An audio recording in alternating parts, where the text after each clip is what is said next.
চারের অঙ্কগুলো কি আছে, মিশ্র রাশিতে প্রকাশ করো। মিশ্র রাশিতে প্রকাশ করা বলতে কি বোঝায়, আমাদের এখানে যে এককটা দেবে, দেখো এখানে মিলিগ্রাম দিয়েছে, কত মিলিগ্রাম দিয়েছে, 4672 মিলিগ্রাম।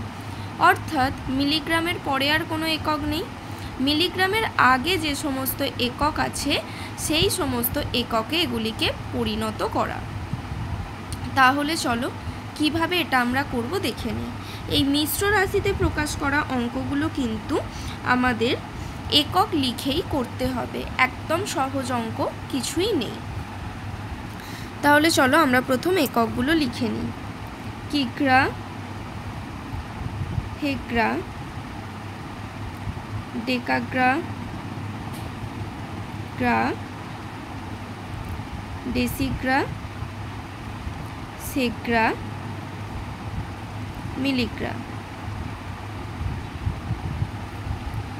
প্রথম কয়েকটা দেখো কি বলেছে, 4672 মিলিগ্রা।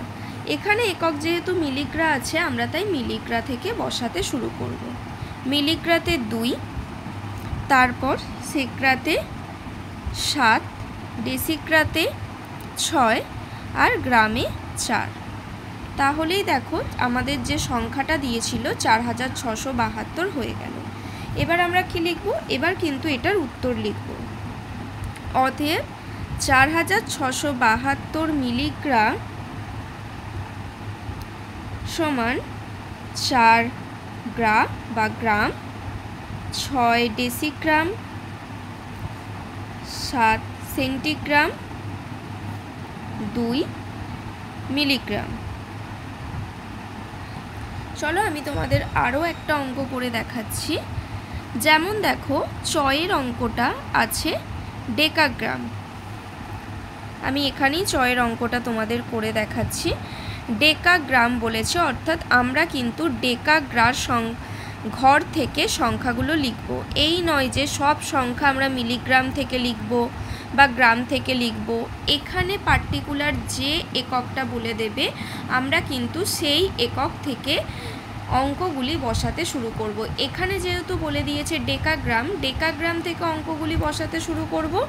আর কোন দিকে বসাবো, আমরা কিন্তু বাম দিকে বসাবো। এই নয় যে ডেকাগ্রামের পরে গ্রাম, ডেসিগ্রাম, সেন্টিগ্রামের ঘরে অঙ্কগুলো বসাবো। ডেকাগ্রাম বলে দিয়েছে মানে ডেকাগ্রাম এককটাই কিন্তু শেষ, আমরা তার আগে সংখ্যা বসাবো, ডেকাগ্রামের পরে কোনো সংখ্যা বসাবো না। তাহলে ডেকাগ্রার ঘরে 2, হেক্রার ঘরে 7 আর কিগ্রার ঘরে 8। অর্থাৎ 872 ডেকাগ্রাম সমান 8 কিগ্রা, 7 হেক্রা, 2 ডেকাগ্রা। তোমরা এইভাবে আগে এককের নিচে সংখ্যাগুলি সাজিয়ে নেবে, তারপর একে একে উত্তরগুলো লিখবে। আশা করি তোমরা এই অঙ্কগুলো বুঝতে পেরেছো। যদি কোথাও বুঝতে কোনো অসুবিধা হয় অবশ্যই আমার থেকে জেনে নেবে। Good bye everyone.